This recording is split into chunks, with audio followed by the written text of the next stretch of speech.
इसमें लिखना, next example लिखना specific heat, specific heat, specific heat.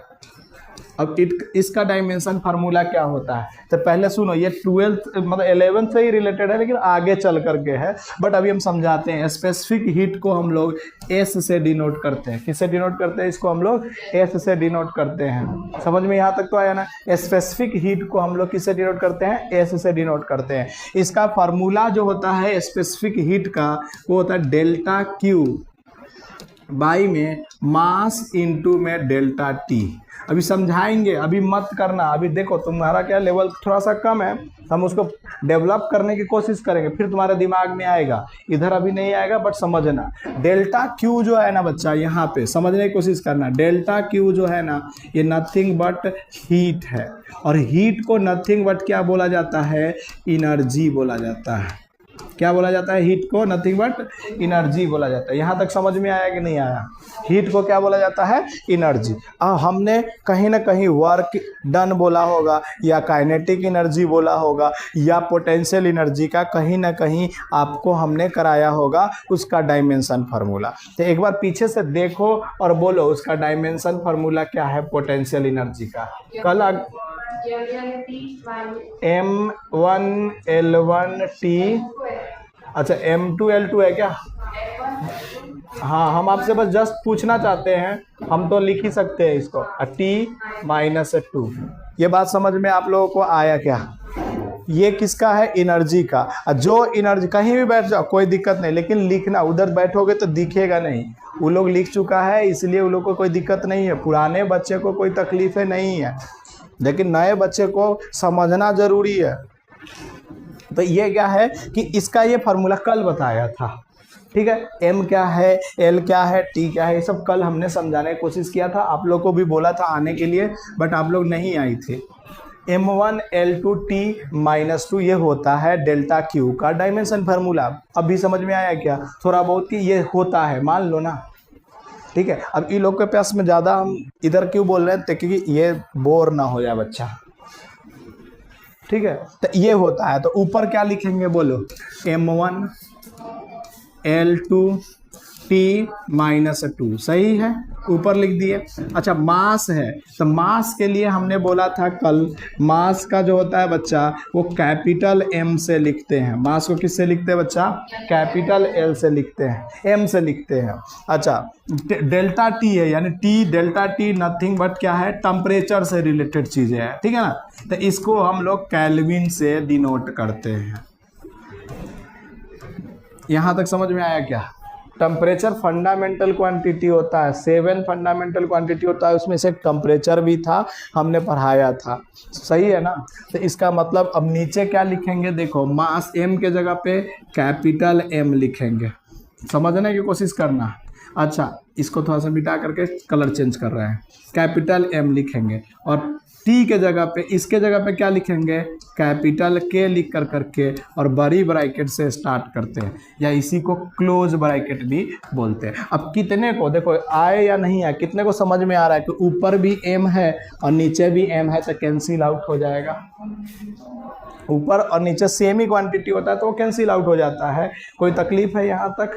ठीक है, तो बोलो ऊपर अब क्या बच गया? ऊपर L की पावर 2 और T की पावर -2, K नीचे से ऊपर गया, K-1 बच्चा। देखो नया बच्चा, जब भी नीचे से कोई भी क्वांटिटी ऊपर जाता ना, तो उसके ऊपर में माइनस आ जाता है। पहला काम तो ये समझ में आया। दूसरा, अगर कुछ पावर नहीं है तो -1 जाता है। अगर जैसे मैंने बोला कि देखो 1/L की पावर 2 है, अगर ये ऊपर लिखना है तेरे को, नीचे नहीं लिखने का इच्छा है, तो क्या हो जाएगा? L की पावर -2 हो जाएगा। नहीं आया? मतलब क्या था? नीचे प्लस में था, लेकिन ऊपर जाएगा तो क्या हो जाएगा? माइनस में हो जाएगा। इसी तरह से यहाँ पे भी हुआ, K नीचे प्लस में था, कोई पावर में नहीं था, माइनस लगा हुआ, जब ऊपर गया तो -1 हो गया। कैंसिल, समझ में आया? तो यही इसका यूनिट है, लिख लो। कनेक्ट कर पा रहे हो तुम लोग? कनेक्ट कर पा रहे हो? जल्दी करो। बहुत सारे नोट्स में भी आप लोगों को नोट्स कर करके नोट कर करके लिखवा रखा है, ठीक। ठीक है, बहुत सारे चीज़ें, तो वो ध्यान में रखना है। पहले यहाँ लिखो, इसके बाद में हम लोग बोलते हैं नेक्स्ट टॉपिक स्टार्ट करते हैं, कोशिश करेंगे समझाने का। ये सब लिख लेना बच्चा, जाता है ऐसे लिख लो, ठीक है, थोड़ा सा बड़ा कर दो। ये वाला जो है ना, इसको हम लोग बोलते हैं कोफिशिएंट ऑफ विस्कोसिटी।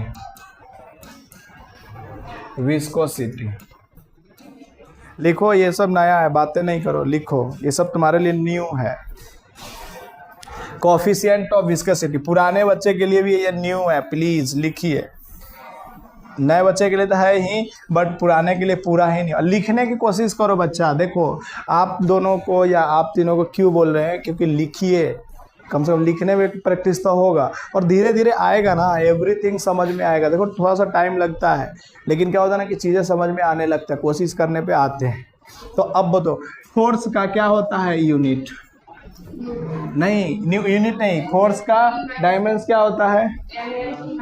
ML/T-2। ये लिख देंगे फोर्स के जगह पे।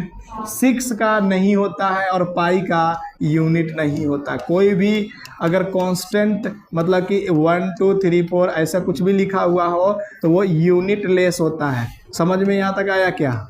ये क्या होता है अपना? यूनिट लेस क्वांटिटी होता है। ठीक है, तो अब बोलो, इसका तो हुआ ही नहीं यूनिट। देखो इधर देखो, सब समझ में आएगा। इधर कर देते हैं इसको, इधर कर देते हैं। देखो तो इसका यूनिट तो हुआ ही नहीं, 6 और पाई का यूनिट तो हुआ, मतलब कि डायमेंशन तो हुआ ही नहीं, क्योंकि उसका ना यूनिट होता है ना डायमेंशन होता है। तो बच किसका गया? एन का। तो एन का हमको तो निकालना ही है, नाई, इसको नाई बोलते हैं ऐसे। समझ में आया क्या? तो इसका निकालना ही है। आर क्या है यहाँ पे मैं बोलता हूँ, ये रेडियस होता है, मान लो। तो रेडियस को किस में? कैपिटल एल से लिखते हैं, क्या कि रेडियस का यूनिट क्या होगा? मीटर। अब मीटर को कभी भी कैपिटल एल से लिखते हैं। ये सब समझ में आएगा। और ये v क्या है अपने पास में? बोलो टर्मिनल वेलोसिटी, यानी कि वेलोसिटी है। क्या है वो? वेलोसिटी। और वेलोसिटी को क्या लिखते हैं? m0L1T-1। हम सब बच्चे को क्यों, मतलब क्लास में हमने सबको क्यों बोला कि आने के लिए? इसलिए बोला ना कि अगर मान लो तुम पढ़ने में इंटेलिजेंट भी हो या पढ़ने में थोड़ा सा कमज़ोर भी हो ना, दोबारा एक ही चीज़ को पढ़ोगे ना तो हो सकता है तुम्हारा बेस्ट हो जाए। और जो बच्चा नए है उसको इसलिए बोलता आने के लिए कि आपका तो छूटा हुआ है तो आपको आना ही है। हर चैप्टर दोबारा पढ़ाया जाएगा। हर, जैसे ये 5 बजे से क्लासेज जो लगते हैं ना, वो 5 से 6:30 बजे क्लासेज, रिकॉर्डिंग क्लासेज लगेंगे हर चैप्टर का। जैसे अभी यूनिट एंड डायमेंशन चल रहा है, इसके बाद में वेक्टर चलेगा, इसके बाद काइनेमेटिक्स चलेगा। तो दिन में भी वही चीज़ें पढ़ाया जाएगा और शाम को भी क्या होगा? उसी चीज़ का रिकॉर्डिंग होगा। तो जिसको आकर के बैठना है बैठ करके पढ़ सकता है। अब एक ही चीज़ को 2 बार किसी ने समझाया, चाहे 2 बार पढ़ाया ना, तो आई थिंक कि तुम्हें समझ में आएगा। ठीक है, अब बताओ एन, तो यहाँ पे अब बताओ आर के जगह पे क्या लिखे? कैपिटल एन लिख दे हमने। अच्छा, वी के जगह पे क्या लिखेंगे? उधर देखो, M0L1T-1 लिख सकते हैं कि नहीं लिख सकते हैं? अब सुनो, जो बच्चा नया है देखो इधर देखो, ML/T-2। इधर बोलो, n को तो ऐसे ही छोड़ दो। अच्छा, ये पूरे जो है ना इधर मल्टीप्लाई में है, नाई के साथ में ये पूरा मल्टीप्लाई है। इसको n बोलो या नाई बोलो, अभी तुम्हारे लिए नाई बोलने की कोई ज़रूरत नहीं है, तुम n ही समझ लो इसको। जब ये टॉपिक आएगा उस समय तुमको समझ में आ जाएगा ना अच्छे से। तो अभी तक तो ये पूरा मल्टीप्लाई में है ना, तो इधर आकर करके डिवाइड हो जाएगा। एकदम समझ में आना चाहिए। ठीक है, M0L1T-1। ठीक है, कोशिश करो इधर तुम लोग भी सोने की कोशिश कर रहे हो, बहुत अच्छा लग रहा है। देखो इधर, अब सोचो m, ये ऊपर m की पावर कितना है, कुछ नहीं है तो 1, और नीचे m की पावर कितना है 0, तो 0 जाकर करके 1 में जुड़ेगा, उससे कोई फर्क पड़ेगा या घटेगा, कोई फर्क पड़ेगा क्या? इसका मतलब इस m से इस m का कोई फर्क पड़ेगा क्या? नहीं था। इसका मतलब ऊपर m का तो m ही रह जाएगा। एकदम जीरो लेवल से समझाने की कोशिश कर रहा हूँ। अच्छा, नीचे एक l है और ऊपर भी एक l है, तो ये दोनों एक दूसरे से कट जाएगा ना, दोनों एक दूसरे से कैंसिल आउट हो जाएगा कि नहीं हो जाएगा? अब बच क्या गया, नीचे एक और l बच गया। अब ये नीचे से ऊपर जाएगा तो इसके पे क्या, कैसा साइन आ जाएगा, माइनस का, तो l और इस पे -1 आ जाएगा, +1 था तो आया, थोड़ा बहुत आया। मैथ कैसे चल रहा है? अच्छा, ऊपर t की पावर कितना है -2 और नीचे t की पावर कितना है -1, लेकिन तो नीचे से ऊपर जाएगा तो क्या बदल जाएगा, प्लस में। तो t की पावर ऊपर पहले से -2 था और नीचे से गया ऊपर, इसलिए ये +1 गया होगा ऊपर। नहीं आया? अब ये सब ना तुम लोगों को जानता, तुम लोग को क्यों ज़्यादा आ रहा है ये नए बात, पुराने बात। इन लोग को ना मैथ इतने खतरनाक तरीके से सम बेसिक चला था ना, पूरे 20-25 दिन चले थे। तो क्या है ना कि इनके मैथमेटिक्स, अब जो ये होता है ना कैलकुलेशन, ये थोड़ा सा आसान लगते हैं, इन्हीं में से बहुतों को नहीं भी लगते हैं, लेकिन बहुतों को क्या होता है कि इतना दिनों तक चला था ना, पूरे 15-20 दिन तक चला था शायद ना। लो ये भी गया, ठीक है। अब देखो तो यहाँ बच क्या गया, m l की पावर -1 t की पावर -1, और इधर से ये बन गया और ये किसका आ गया, नाइक। ये पूछा जा सकता है। ये कैसे, देखो +2 था, -2 था और +1 था, तो घट कर करके -1 बच जाएगा। अभी थोड़ा देर पहले ही तो वेक्टर में बताया था आप लोगों को। जल्दी कर लो, करने की कोशिश करो, लिखने की कोशिश करो। पूरा ऊपर से लिखना है क्या आप लोगों को? चलो अब लिखो, चले बच्चा। ये नया 2 चीजें था, ये नहीं करवाया था कॉपी में, तो ये सारी चीजें समझने की कोशिश करो, आगे बढ़े। कोई डाउट है यहाँ तक में? है तो बता दो, अभी नहीं है तो आगे बढ़ने की कोशिश करते हैं, ठीक है। लिखो मेजरमेंट ऑफ फिजिकल क्वांटिटीज, ये लिख लो पहले, इसके बाद फटाफट लिखो, कोई दिक्कत नहीं है। थोड़ा सा वीडियो बनता ना तो मैं फास्ट करने की कोशिश करता हूँ कि थोड़ा कम टाइम में बन जाए, इसलिए जल्दी जल्दी कहता हूँ लिखने के लिए। लिखो, आराम से लिखो, हम एडिट कर लेंगे, ठीक है। अब मैं बोलता हूँ नया चैप्टर, टॉपिक है, मतलब चैप्टर नहीं, नया टॉपिक है मेजरमेंट ऑफ, लिखो मेजरमेंट ऑफ फिजिकल क्वांटिटीज। लिखिए ना, आप लिख सकते हैं, मेजरमेंट ऑफ फिजिकल क्वांटिटी। बोलू लिख दूं या आपको लिख लेंगे? ME बोलू, MEA, मेजरमेंट ऑफ फिजिकल, अच्छा लिख लिया ना, फिजिकल क्वांटिटी। देखिए एनी फिजिकल क्वांटिटी को, सुनिएगा, एनी फिजिकल लिखिएगा, टॉप मतलब कि इसका डेफिनेशन लिखिएगा, any physical quantity, any physical quantity measure by, तुम लोग तो लिख चुके हो तो क्यों लिख रहे हो, any physical quantity measure by numerical value, measure by numerical value and its unit, numerical value and its unit, any physical quantity, any physical quantities measure by numerical value and बोलो इट्स यूनिट, मतलब उसका unit अगर तुमको पता है और एक numerical value पता है तो क्या हम कोई भी फिजिकल क्वांटिटी को मेजर कर सकते हैं। जैसे मैं एक सिंपल बताता हूँ एग्जांपल, 2 kg, किसी बंदे ने बोला 2 kg, मान लेते हैं बोल दिया यहाँ पे क्या, चावल, या तुम अंग्रेज हो तो तुम्हारे लिए क्या लिख दें, राइस, छोड़ देते हैं, अंग्रेज नहीं है कोई भी, ठीक है ना, तो राइस लिख देते हैं। तो 2 kg, तो 2 जो है ना इसको न्यूमेरिकल वैल्यू बोलेंगे, नहीं आया। केजी जो है ना ये इसका यूनिट कहलाएगा, ये क्या कहलाएगा, इसका न्यूमेरिकल वैल्यू, और केजी क्या कहलाएगा, इसका यूनिट कहलाएगा। तो किसी भी फिजिकल क्वांटिटी को अगर लिखना है तो उसके लिए एक क्या चाहिए, न्यूमेरिकल वैल्यू चाहिए, दूसरा क्या चाहिए उसका, यूनिट चाहिए, और ये जो होता है किसके बराबर होता है, कांस्टेंट के बराबर होता है। किसके बराबर होता है बच्चा, ये कांस्टेंट के बराबर होता है। नहीं आया समझ में, लिखते चलो साथ में।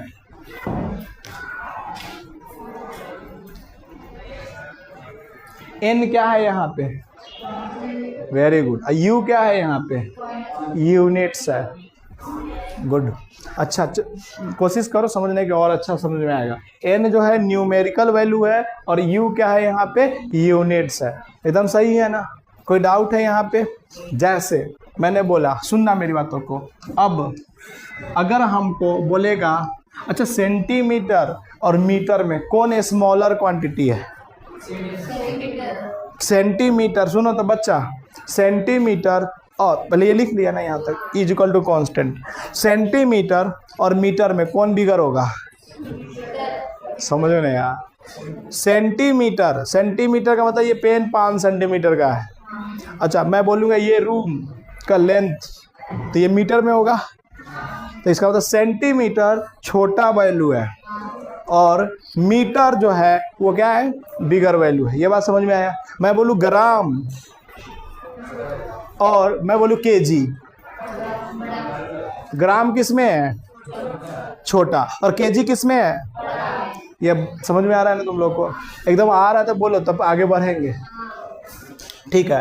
तो जब भी हमको एक यूनिट मतलब बड़े यूनिट से बिगर यूनिट से स्मॉलर यूनिट में जाना हो या स्मॉलर यूनिट से बिगर यूनिट में जाना हो, तो वहाँ पे हम यूज करते हैं N1U1 is equal to N2U2। अब ये क्या है, इस पे एक न्यूमेरिकल वैल्यू लेंगे तब समझ में अच्छे से आएगा। पहले लिखो इसको,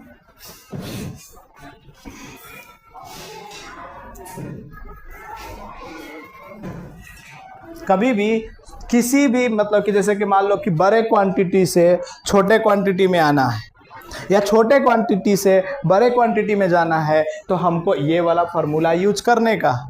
यहाँ तक समझ में आया। अच्छा किसी बंदे ने ऐसे भी तो लिख सकता था, numerical value is equal to constant. थोड़ा सा और अच्छे से समझाते हैं, तो कांस्टेंट अपॉन में यू लिख सकता है कि नहीं लिख सकता है। अरे इसको मल्टीप्लाई में था, ये नीचे आकर डिवाइड में हो जाएगा। अब सोच के देखना बच्चा, इधर देखो, देखो तुम लोग तो पुराने हो लेकिन नए वाला बीच में बैठा हुआ है, तो उसको समझना है भाई, समझने की कोशिश करना है, ठीक है। बाकी तुम लोग को तो आता ही। देखो अब अगर इसकी वैल्यू बढ़ाएंगे, नीचे का वैल्यू बढ़ाते हैं, तो ओवरऑल वैल्यू क्या होता है, घटता है या बढ़ता है, घटता है। नहीं समझ में आया तो बताता हूँ, 1/2 और 1/4 किसकी वैल्यू ज़्यादा होगी, 1/2 की वैल्यू ज़्यादा होगी। इसका मतलब क्या हुआ, नीचे की वैल्यू अगर कम होगा तो उसकी वैल्यू ज़्यादा होगी, और नीचे की वैल्यू अगर बढ़ जाएगा तो ऊपर की वैल्यू क्या हो जाएगी, पूरा पूरा क्या हो जाएगी, कम जाएगी। तो इसका वैल्यू मतलब इसको बढ़ाएंगे तो न्यूमेरिकल वैल्यू क्या हो जाएगा, घट जाएगा।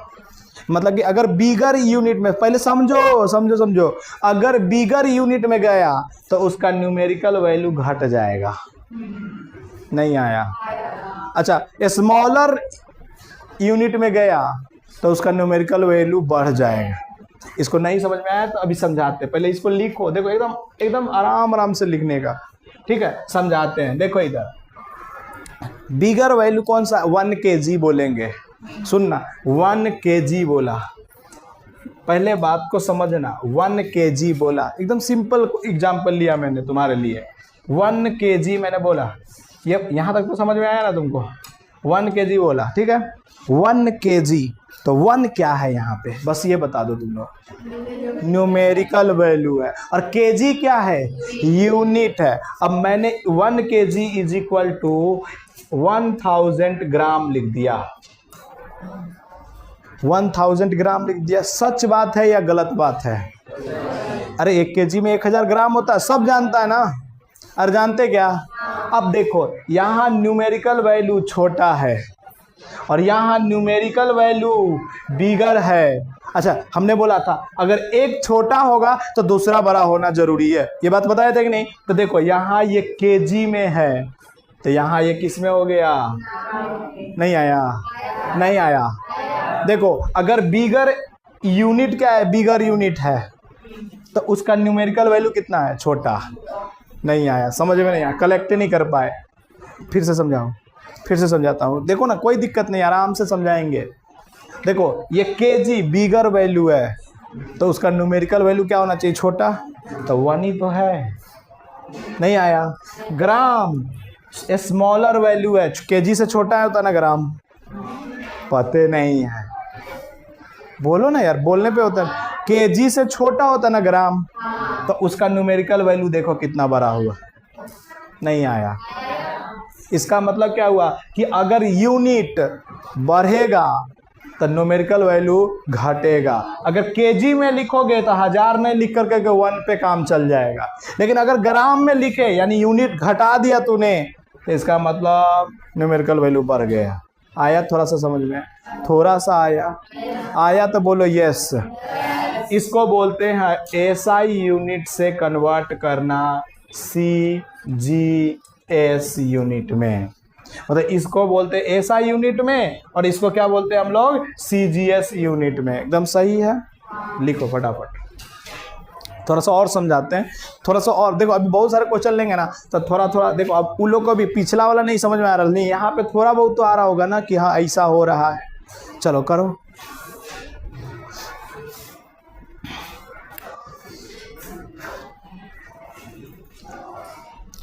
देखो पुराना बच्चा सोता है तो कोई दिक्कत नहीं, लेकिन नए बच्चा मत सोना, नहीं तो तुम्हारा जिंदगी सो जाएगा। ये लिख लिए क्या? अब समझाएंगे कि तुम लोग करके बताओगे। देखते हैं कौन बताता है, ठीक है, देखते हैं कौन बताता है। मैंने बोला 10 मीटर इज इक्वल टू, ये एसआई में है, तो बोलो 10 मीटर, तो 1 मीटर में कितने सेंटीमीटर होते हैं, 100 होते हैं, तो 10 मीटर में कितने होंगे, बोलो 10 × 100, और इधर क्या लिख देंगे, सेंटीमीटर। तो बोलो इसको क्या लिखेंगे हम लोग, 1000 सेंटीमीटर।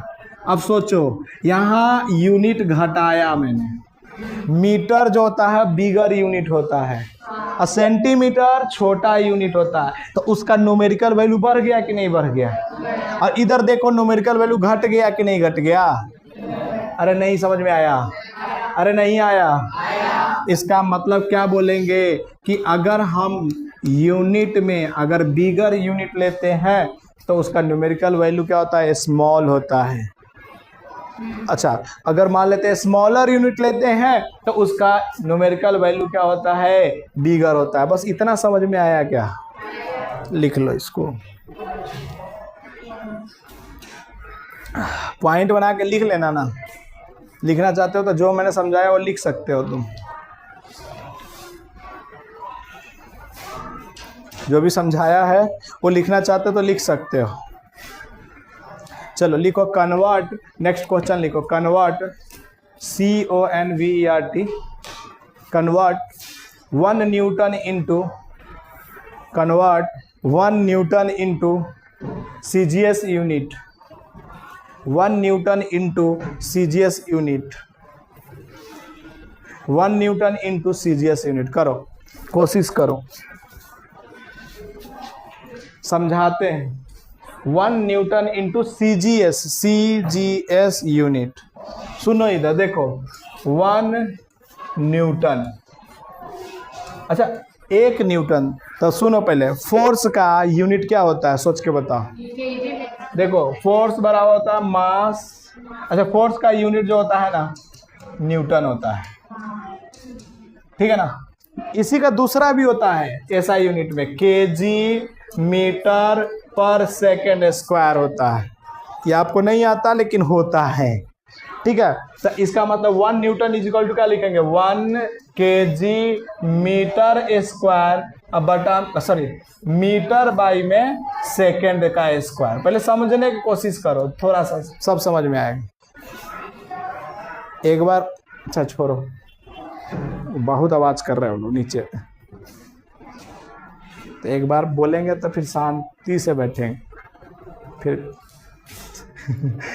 लेकिन छोड़ो, रहने दो। ठीक है। अब 1 न्यूटन इज इक्वल टू क्या हो जाएगा, 1 kg मीटर सेकेंड स्क्वायर, ये लिखते हैं। अब सोचना है 1 kg मीटर अब बटा में सेकेंड स्क्वायर है, समझने की कोशिश करो। देखो kg सेकेंड स्क्वायर, अब 1 जो है 1 kg है तो ग्राम में बदलना है इसको, इस kg को किस में बदलना है तुमको, ग्राम में, समझना। तो बोलो कितना ग्राम लिखे यहाँ पे, ये तो सबको समझ में आ गया कि नहीं। अच्छा मीटर है, मीटर भी 1A है, तो बोलो उसको सेंटीमीटर में लिखना है तो कितना लिखेगा तुम लोग, बोलो ना बच्चा। यहाँ 100 भी लगा दिया मैंने। अरे मीटर को देखो, अभी ये दोनों साथ साथ दे दिया तो साथ साथ हमको लिखने आना चाहिए ना, नहीं आया, आया क्या, साथ साथ दिया तो साथ साथ लिखेंगे। अब पहले क्या था, अलग अलग था तो अलग अलग लिख रहे थे। अब बटे में सीजीएस में भी सेकेंड को सेकेंड ही लिखते, तो ये तो कट के गया, नहीं आया। 1 2 3 4 5 तो क्या लिखेंगे, 10 की पावर 5, ठीक है। अब क्या है इसके बाद में, ग्राम, फिर क्या है बोल देंगे, नीचे सेकंड का स्क्वायर हमने काट दिया, बट नहीं भी काटोगे तो कोई दिक्कत नहीं है, तो नीचे लिख देंगे सेकंड का स्क्वायर, मत काटो, क्यों काटना, क्योंकि ये यूनिटे में रहने देना है, तो नीचे लिख दो सेकंड स्क्वायर, इधर भी क्या लिख दो, बोलो सेकंड स्क्वायर, कोई दिक्कत है, अरे दिक्कत है क्या। अच्छा ये जो होता है ना ग्राम सेंटीमीटर और सेकंड स्क्वायर, इसी को हम लोग सीजीएस यूनिट बोलते हैं, सीजीएस यूनिट बोलते हैं। तो 1 न्यूटन, अब कोई बोलेगा 1 न्यूटन तेरे जिंदगी में, तो 1 न्यूटन किसके बराबर होता है, पहले ये समझ में आया, 1 kg मीटर सेकंड स्क्वायर। अच्छा 1 न्यूटन इज इक्वल टू कितना होता है, तो 10 की पावर 5, नहीं आया समझ में, 10 की पावर 5 और उसके बाद ग्राम सेंटीमीटर और सेकंड का स्क्वायर। अच्छा इसी को प्यार से कोई कोई बोलता है 10 की पावर 5 डाइन, 10 की पावर 5 डाइन। तो 1 न्यूटन बराबर कितने डाइन होते हैं। अच्छा डाइन जानते तुम लोग क्या, वो जो होते हैं ना कुछ कर्मात मचा देते हैं, किसी को नज़र लगा देते हैं, किसी को कुछ कर देते हैं, उसी को डायन बोलते हैं। तो 1 न्यूटन में कितने डाइन हैं।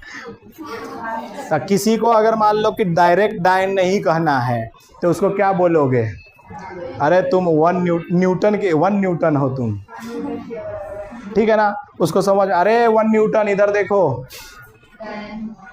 1 न्यूटन इज इक्वल टू कितने डायन होते हैं, 1 न्यूटन इज इक्वल टू कितने होते हैं, सीजीएस 60 न्यूटन इंटू सीजीएस करके देखो तो सोचो, सिंपल कर देंगे ना sir, 1 newton is equal to 10 की पावर कितने डाइन थे, 5 डाइन थे, यही तो था बच्चा। तो 60 न्यूटन बराबर कितने हो जाएंगे, तो 60 अब मल्टीप्लाई 10 की पावर 5 डाइन, नहीं आया। और इसको क्या लिखेंगे, 6 मल्टीप्लाई 10 की पावर 6 डाइन। अरे नया बच्चे लोग नहीं समझ में आ रहा है, आया क्या कन्वर्ट करने। तो सीजीएस यूनिट से अगर हमको बोले कि न्यूटन मतलब कि ऐसा यूनिट में बदलने के लिए, तो वो भी कर देंगे, इतना बराबर इतना तो इतना बराबर इतना, उल्टा भी चल सकते हो क्या। अभी ऐसा यूनिट से किस में गया तुमने, सीजीएस में, लेकिन कभी कभी क्या कहेगा ना, सीजीएस से किस में जाने के लिए कहेगा तुमको, सेंटीमीटर में, तो जाओगे क्या, मतलब कि ऐसा यूनिट से सीजीएस में बोल दे या सीजीएस से एसआई में बोल दे, तो क्या कर दोगे क्या। जैसे मैंने बोला, सुनो ना, ये तो हो गया होगा ना, ये मैंने बोला, देखना इधर, मैंने बोला 100 सेंटीमीटर, ऐसे क्वेश्चन दे दिया, ये है सीजीएस में, एसआई में बोलो कितना होगा, 1 मीटर होगा। अरे कुछ भी कोई भी बोल सकता है इसको। अच्छा मैंने बोला 1000 किलोमीटर, ये किसमें है, किसमें है, किसमें है, किसमें है, ना तो सीजीएस में है, किलोमीटर सीजीएस में थोड़ा ही आता है, ना तो ये एसआई में है, ना तो एमकेएस में भी नहीं है कि है एमकेएस में, कि एम का मतलब क्या होता है मीटर, के का मतलब केजी, किसी यूनिट में नहीं है। अच्छा, इसको बदलना है हमको एसआई यूनिट में, बदल के बता दो जल्दी से, कर दोगे क्या? क्या 1000 किलोमीटर, तो 1000 मीटर बराबर कितना होता है 1 किलोमीटर, तो 1000 से और मल्टीप्लाई कर देंगे क्या, तो ये मीटर में बदल, ये सब आता है बदलने तुम लोग को। अरे 1 किलोमीटर इज इक्वल टू कितना होता है बोलो तो, 1000 या 1000 मीटर होता है कि नहीं होता है, तो 1000 मीटर, तो 1000 और मल्टीप्लाई 1000 कर देंगे तो मीटर में बदल जाएगा। ये छोटे छोटे क्वेश्चन भी बनते हैं कभी कभार, जल्दी करो, नहीं समझ में आ रहा, अरे मीटर को किस में, किलोमीटर में बदलना, किलोमीटर से मीटर में बदलना कोई बड़ी बात नहीं होनी चाहिए, सेंटीमीटर को मीटर में बदलना आना चाहिए। नहीं आता तो लिख देते हैं, बोलो तो लिख दे क्या, 1 सेंटीमीटर इज इक्वल टू, बोलो कितना मीटर, हमको बोलोगे तो मैं लिख दूंगा हमको। अच्छा 1 centimetre is equal to 100 metre, वाह, लिख लो कहीं कोने में, 1 सेंटीमीटर इज इक्वल टू 10 की पावर -2 मीटर, 1 मिलीमीटर mm बराबर 10 की power -3 metre, 1 nanometre is equal to 10 की power -9 metre, 1 angstrom is equal to 10 की पावर -10 मीटर, ये सब लिख लेना। और 1 फेकोमीटर, हाँ फेंटोमीटर FM बराबर होता है 10 की पावर -15 मीटर। ये सब थोड़ा सा लिखना, फ्रीक्वेंटली ये सब पूछा जाता है। माइक्रो भी पूछा जाता है, 1 माइक्रोमीटर, इसको म्यू को बोलते हैं माइक्रो, 1 माइक्रोमीटर बराबर होता है 10 की पावर -6 मीटर होता है। थोड़ा थोड़ा धीरे धीरे समझ में आएगा, चीज़ें करोगे तब तो। थोड़ा बहुत आया ये सब जानते तुम लोग?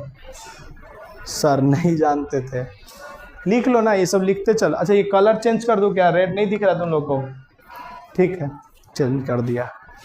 ये सब एक्स्ट्रा है, ये सब कॉपी वॉपी में नहीं है, क्योंकि हम समझते थे तुम लोग को आता होगा पहले से, बट अब पता चलता कि नहीं आता है। ठीक है, कोई डाउट है? चलिए ये सब पाथ फाइंडर पढ़िएगा तो इस समय मिलेगा ये सब। चलिए आगे बात करें, नेक्स्ट टॉपिक लिखिए, concept of, next topic concept of, बस 5-10 मिनट और पढ़ा लेते हैं। कंसेप्ट ऑफ होमोजेनिटी, HOMOGENEITY, सही लिखी है तूने इस पर। Concept of homogeneity state that physical quantity, same physical quantity, state that same physical quantity, same SAME, same physical quantity can be added, ADDED, पहले बोल देते हैं मैं, कैन बी एडेड और सब्ट्रैक्टेड। अंग्रेजी पूछना तो बताना, बोलूं? हो गया? मतलब क्या बोला, ये बहुत इंपॉर्टेंट है, इससे ना बहुत क्वेश्चन पहले बनते थे, अभी भी बनते हैं लेकिन पहले भी बहुत बनते थे। ठीक है, लेकिन इसके बाद वाला जो है ना डायरेक्टली प्रोपोर्शनल कंसेप्ट, उससे भी बहुत सारे क्वेश्चन बनते हैं। तो आज हम इसको थोड़ा सा बता देते हैं और इसके बाद आगे बढ़ेंगे, इससे अच्छे अच्छे क्वेश्चन बनेंगे। तो प्रिंसिपल ऑफ होमोजेनिटी क्या होता है कि जब भी हम समझने की कोशिश करना, प्रिंसिपल ऑफ होमोजेनिटी किसको बोलते हैं कि सेम फिजिकल क्वांटिटी को ऐड और सब्ट्रैक्ट किया जा सकता है। मतलब अगर मान लेते हैं रोहन है, मान लेते हैं तो रोहन क्या है, एक टीचर है, तो दूसरे टीचर को ऐड किया जा सकता है कि नहीं, Rohan sir plus this sir, ठीक है ना। लेकिन जैसे तुम कहोगे रोहन सर अब प्लस दिस स्टूडेंट, तो अच्छा नहीं लगेगा ना। नहीं समझा क्या? समझा क्या? सेम क्वांटिटी को, जैसे इस क्लास में आकर के पूछेगा कि बॉयज कितने हैं, तो सारे बॉयज को ऐड करोगे, गर्ल्स को तो नहीं ना ऐड करोगे। तो सेम क्वांटिटी को क्या कर सकते हैं, सेम फिजिकल क्वांटिटी को ऐड करते हैं और सब्ट्रैक्ट भी करते हैं। थोड़ा बहुत समझ में आया क्या? नेक्स्ट पॉइंट लिखना, in this dimensional formula of physical quantity, in this dimensional formula of physical quantity, in this dimensional formula of physical quantities, in this dimensional formula of physical quantity, same dimensional formula of physical quantity same, ठीक है ना। इसके अंदर में dimensional formula जो होता है physical quantity का वो सेम होता है, ठीक है। चलते हैं बात करते हैं कैसे। एक छोटा सा एग्जांपल से स्टार्ट करते हैं। बचपन में तुमने पढ़ा होगा v is equal to u plus a t, पढ़ा होगा क्या? किसी ना किसी जिंदगी में ये पढ़ाया गया होगा। 9th क्लास में तुम्हारा टीचर पढ़ाया होगा, लेकिन उस समय तूने क्या किया होगा, उनकी बातें नहीं सुना होगा।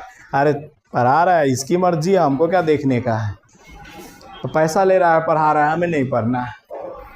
पढ़ाया होगा v is equal to u plus a t, ठीक है ना। इसी तरह से एक और फार्मूला होता है s बराबर U T plus half A T square. ये भी तुम्हारे जिंदगी में सर ने पढ़ाया होगा, भले तुम्हें याद नहीं है वो अलग बात है। वी स्क्वायर बराबर is equal to u square plus 2as, क्या ये भी तुम्हारे जिंदगी में आया था?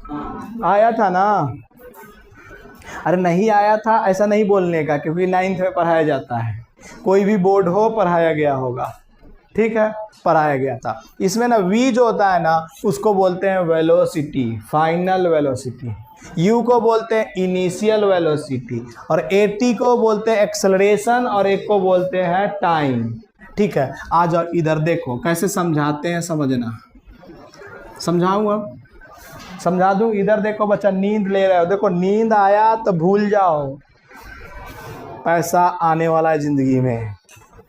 क्या कि जिसका नींद आया उससे सरस्वती माता जो होते हैं ना वो क्या होता है, गुस्सा हो जाते हैं, और कहते हैं कि इसके ज़िंदगी में हम गुस्सा ही ला देते हैं। इसलिए सोने का कोशिश मत करो। जिसने सोया उसने खोया, जिसने जागा उसने कुछ कुछ पाया, जैसे एक ने सो गया। समझ में आ रहा है? इधर आइए। तो इसका जो होता है ना v का, तो मीटर m0 L1 T-1 होता है। ये बात समझ में आया क्या?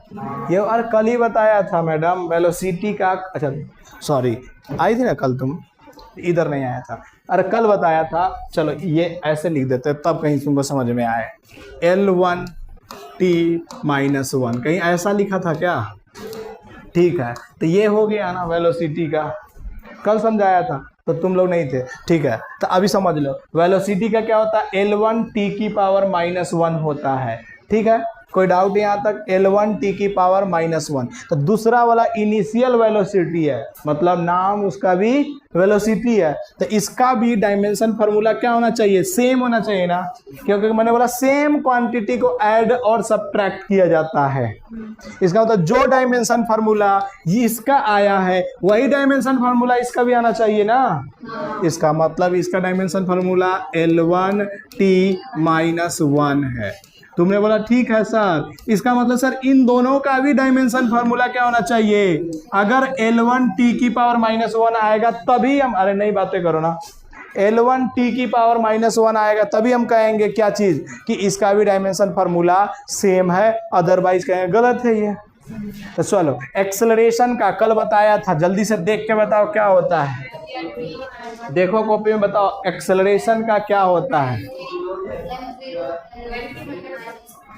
L1 T-2 होता है, सही है ना। और टाइम का क्या होता है, कैपिटल टी होता है। थोड़ा थोड़ा देखो ये सब चीजें कल से रिलेटेड है तो दिक्कतें आएगी। चलो तो यहाँ बोलो, इसका तो सेम ही रह गया, L1 टी की पावर -1, ये तो सेम ही रह गया ना। अच्छा इधर बोलो, L एक बार आया है तो एक ही लिखेंगे। अच्छा टी की पावर बोलो कितना है यहाँ, -2, और यहाँ टी की पावर कुछ भी नहीं है तो 1 है, तो बचेगा कितना, टी की पावर -1। अरे 2 में से एक जाएगा तो -1 बचेगा ना। अब देखो तो जो फार्मूला इसका हुआ वही इसका भी आया, वही इसका आया कि नहीं आया, नहीं आया, आया कि कुछ कुछ। अरे जो L की पावर 1 टी की पावर -1, इधर भी देखो L की पावर 1 टी की पावर -1, इधर भी L की पावर 1 ही है, नहीं कुछ लिखा तो इसका मतलब 1 ही है, और टी की पावर क्या हो गया, -1 भी हो गया। आया क्या? तो यहाँ पे क्या समझ में आया कि प्रिंसिपल ऑफ होमोजेनिटी क्या कहता है कि सेम क्वांटिटी को ऐड या सब्ट्रैक्ट किया जा सकता है। अरे कान का है बंद किया है रे, इतना भी कस के नहीं बोल रहे हैं, सुनो तो इधर। तो इसका मतलब जो इसका होगा डायमेंशन फार्मूला, वही डायमेंशन फार्मूला इसका भी होगा, वही डायमेंशन फार्मूला इसका भी होगा। समझना, पहले लिखो फिर और अच्छे से समझ में आएगा, धीरे धीरे एवरीथिंग क्लियर होगा। आगे बढ़ो, चलो इसको मिटाता हूँ, समझना। अब दूसरे वाला एग्जाम्पल लेते हैं, लास्ट वाला तुम्हारे घर पे करने के लिए दे देते हैं। सुनना, एस का मतलब क्या होता है, डिस्प्लेसमेंट। और डिस्प्लेसमेंट को कैपिटल एल से लिखा जाता है, किससे लिखा जाता है, कैपिटल एल से। खत्म, इसका तो हो गया सर आपने। अब सोचो u इंटू टी का भी डायमेंशन फार्मूला यही आना चाहिए, नहीं तो गड़बड़ हो जाएगा ना। अरे सेम ही आना चाहिए ना। तो u का अभी थोड़ा देर पहले बताया, बोलो क्या होता है, L1 टी की पावर -1। अच्छा इधर t का बोलो जल्दी से, क्या होगा, कैपिटल टी। होगा कि नहीं होगा, हो गया ना, खत्म। बोलो अच्छा प्लस में कर देते, इसको भी सॉल्व कर लेते साथ में। तो 1/2 का कुछ लेने देने का नहीं अपने को, ये इसका कुछ लेने का नहीं, तो 1/2 का छोड़ देते हैं। तो एक्सेलरेशन का अभी बताया है, कॉपी में देखो और बताओ। L की पावर 1 टी की पावर -2 बताया है ना। अच्छा टी का बोलो, इस टी का कितना होगा, तो कैपिटल टी, और उसका स्क्वायर है बच्चा, इसका मतलब क्या लिखेंगे यहाँ पे, कैपिटल टी का होल स्क्वायर। नहीं आया, देखो कम समझ में आता, फिर भी कोशिश करो, कोशिश करने से ही होगा। क्या होता है ना, बहुत बच्चे छोड़ देते डायरेक्टली, जाने तो हमसे नहीं हो रहा, नहीं करेंगे। तो नहीं, ऐसा नहीं करना, ऐसा सोचोगे ना तो बाद में ना, अच्छा चीज पाने के लिए मेहनत करना पड़ता है ना। मैंने सुबह बताया था ना अपने भाई के बारे में, बताया था ना, तो क्या समझ में आया ना। तो इसका मतलब है कि अगर अच्छा करना है तो मेहनत करना पड़ेगा, और मेहनत करने के बाद में अच्छे अच्छे से मिलते ना चीज़ें। अभी मैं बोल नहीं सकता, लेकिन एक बात बता रहा हूँ कि मिलते ना। तो अब सोचो तुम कि अच्छा पाना भी चाहते हो और मेहनत भी नहीं करना चाहते हो, तो फिर करोगे क्या। और एक ही ज़िंदगी है, ये भी बात पता है ना तुमको। तुम्हारे मरने के बाद में तुम दोबारा वापस आने होने वाले नहीं हो, ना तो स्वर्ग में जाने वाले हो ना तो नर्क में जाने वाले हो, ये सब कंसेप्ट भूल जाओ। तो जो भी ज़िंदगी है ना, यहीं पे जीना है। तो ज़िंदगी अब जब जीना है ना, तो कुछ ऐसा कर करके ज़िंदगी जीना चाहिए ना कि बाप को भी लगे कि हाँ हमने बेटी पाला है, शेरनी बेटी पाला है, या बेटा है तो बाप को लगे कि शेर पाला है। जेई के लिए भेजा है और जेई क्रैक कर दिया, एनडीए के लिए भेजा है, एनडीए क्रैक कर दिया, तब ना। अब तुम क्या करो, आ करके पहले नहीं, हमको तो कुछ समझने की कोशिशें नहीं कर रहे यार। घर वाले का नाम कैसे ऊंचा होगा। अच्छा तुम सपोज करो तुम्हारे में से कोई जेई क्वालिफाई कर दिया, आईआईटी निकाल दिया, एडवांस निकाल दिया किसी बंदे ने, नीट निकाल दिया किसी बंदे ने तुम्हारे में से, या एनडीए क्वालिफाई हो गया किसी बंदे ने। सोचो तुम्हारा ही नाम होगा कि तुम्हारे पेरेंट्स का नाम होगा। तो पूरे जिंदगी भर ना तुम्हारे नाम के माला जपते रहेंगे, हमारा ये बेटी, हमारा ये बेटा, मेरा यहाँ पे है। कहीं भी जाएंगे ना, सीने तुम रहो चाहे नहीं रहो उनके सामने में, वो सीने चौड़े के बोलेंगे क्या चीज़, मेरा बेटा जो है ना आईआईटी क्वालिफाइड है, ऐसे बोलते हैं। अब उनकी खुशी के लिए अगर पढ़ना चाहते हो तो थोड़ा सा मेहनत करके देखो ना। रियलिटी बता रहा हूँ, अगर आप मेहनत नहीं करोगे ना इस तरह से, मेंटली अगर मेहनत नहीं करोगे ना तो फिजिकली ज़्यादा मेहनत करना पड़ेगा। फिजिकली मतलब कि आप कुछ नहीं पढ़ोगे तो वही काम करोगे जो आपके मम्मी कर रही है।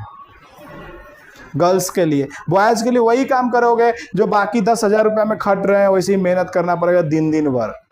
या तो दिमाग से काम करने की कोशिश करो या फिजिकली करो। आपका फिजिकली का मतलब क्या हुआ, घर पे आपका शादी हो जाएगा गर्ल्स के लिए चाहे किसी के लिए, तो क्या करोगे वहाँ पे, खाना बनाना पड़ेगा, सबके लिए खाना बनाना पड़ेगा। रियलिटी है, वो सर पकड़ने से थोड़ी मना कर देगा, वो कोई बात नहीं है, चलने दीजिए, कट जाएगा वो।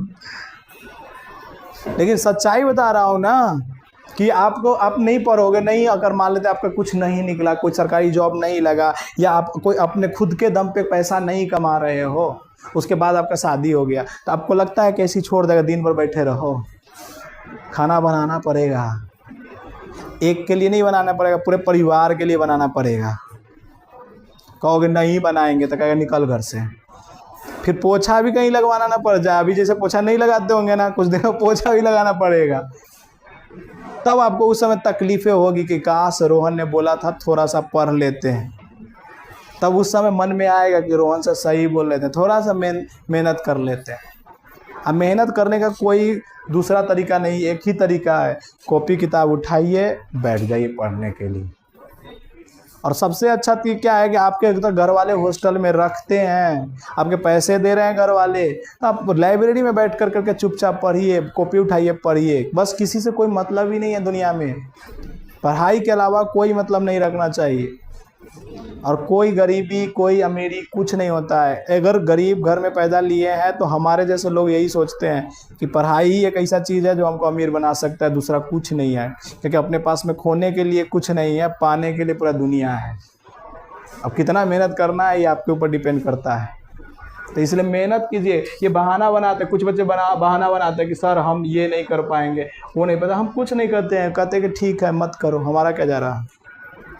बट खुद से दिमाग से तो सोच सकता है ना कि यार हम अगर 11th क्लास में पढ़ रहे हैं तो किसकी तैयारी करना चाहिए, बेस्ट चीज़ की तैयारी करना चाहिए। 11th में जो सबसे बेस्ट क्या है, IIT JEE की तैयारी करना, तो हम इसकी करेंगे। चाहे जो ड्रीम है तुम्हारा उसकी तैयारी करोगे, तुम करके तो देखे, कम से कम 1 साल तो बैठ के देखे कि हमारे से हो रहा है कि नहीं हो रहा है। अगले साल डिसाइड करेंगे हमसे नहीं हो रहा है तो चलो कुछ नहीं, 1 साल कम से कम एक्सपेरिमेंट तो किया अपने ऊपर कि हाँ बेस्ट के लिए तो करने की कोशिश तो की है। बहुत लोग कहते हैं पहले ही हार मान जाते हैं, नहीं हमसे नहीं होने वाला है, चलो हटाओ पीछे जाते हैं। तो कोई ना कोई इंसान ने तो कर रहा है ये सब, JEE मेन की तैयारी कोई जानवर थोड़ी कर रहा है। तो कोशिश करिएगा तब ना होगा। तो t की पावर -1 और यहाँ p की पावर +1 है, कितना हो जाएगा 0। अरे -1 और इधर +1 है तो 0 नहीं हो जाएगा, इसका मतलब t खत्म। बोलो यहाँ पे t की पावर -2 और इधर +2 है तो ये भी खत्म हो गया कि नहीं हो गया। अब बचा क्या तुम्हारे पास में, एल ही तो बचा है। तो जो यहाँ है वही यहाँ है, नहीं आया समझ में। अब आप v² = u² + 2a² वाला का घर से करिए, 2as वाले का घर से करके आइएगा। पहले कर लिए यहाँ तक, ये लिख लीजिए, कोशिश कीजिए लिखने का, ठीक है। 3rd वाला आप खुद से कीजिएगा। अब इसका जो है ना बहुत सारे जगह पे यूज है, बहुत ही यूज है। तो इसको लिखिएगा कुछ, find the dimension formula of A, B and C, small a, small b and c। Find the dimension formula of small a, small b and c। इस टाइप के क्वेश्चन बहुत सारे आएंगे तो आपको करना पड़ेगा। Find the dimension formula of small a, b and c। जैसे मैंने बोला f = a + bt + ct², ऐसा बोल दिया मैंने, ठीक है, ऐसा बोल दिया मैंने। तो बोलेगा a का डायमेंशन निकालो, b का डायमेंशन निकालो, c का डायमेंशन निकालो, जिसमें से f को बोला गया फोर्स। रुक जा, तुम लोग अभी मत करना, पहले सोचो समझो, समझाते हैं फिर अगला देंगे करना, 5 मिनट में छुट्टी कर देंगे, 5 मिनट ज़्यादा से ज़्यादा लगेगा, ठीक है। F क्या है यहाँ पे, फोर्स है। अब सोचना, दिमाग से सोचना, जितने भी अभी प्रेजेंट है उन सोचना, जो डायमेंशन फार्मूला इसका होगा वही डायमेंशन फार्मूला ए का भी होना चाहिए, तभी तो जुड़ा है।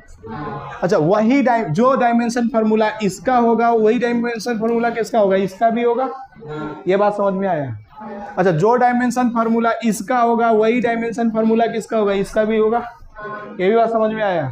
अच्छा, जो डायमेंशन फार्मूला इसका होगा वही डायमेंशन फार्मूला इसका भी होगा। ये भी बात समझ में आया कि नहीं आया? पहले ये बात समझ में आया।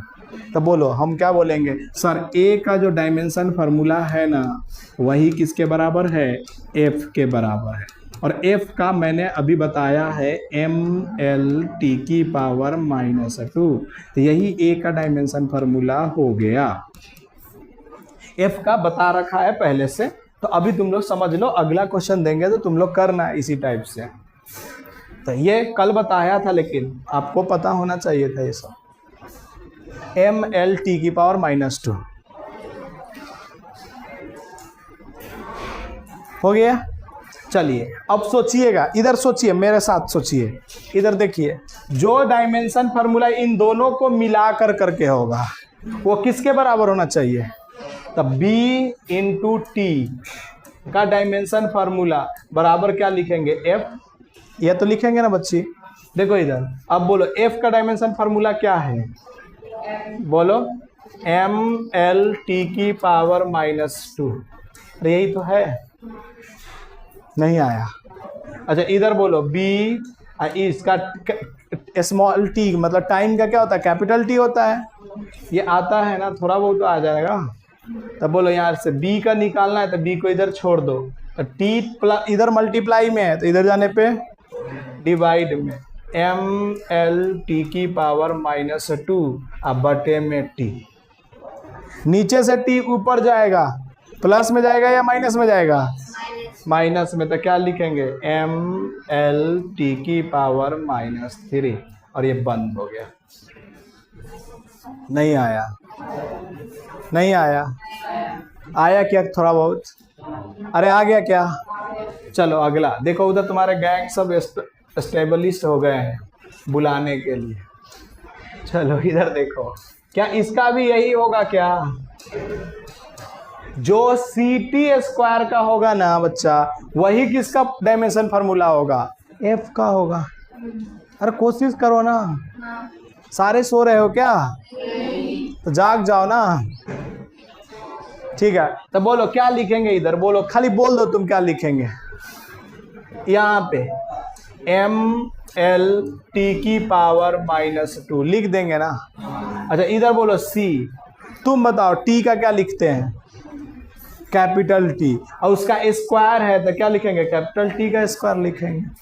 तो बोलो C = क्या लिखेंगे, ml की पावर -2 अपॉन में T का स्क्वायर। ठीक है, चलेगा। तो बोलो क्या लिखेंगे, ml की पावर, अच्छा -2 ऊपर था और नीचे से -2 जाएगा तो कितना हो जाएगा, -4 हो जाएगा। इसको अब आने लगा थोड़ा थोड़ा, लेकिन अभी उसको अभी भी दिक्कत हो रही है। चलो कोई बात नहीं, हो जाएगा धीरे धीरे। थोड़ा सा कोशिश करो, कर ही नहीं रहे कोशिश, एकदम बोलने की कोशिश करने के लिए बोलते थे, बोलते ही नहीं था, हम क्या करें। जल्दी करो, उसको पूरा कर लो, इसके बाद छुट्टी है। अब खुश हो गया ना, कर लो, छुट्टी है।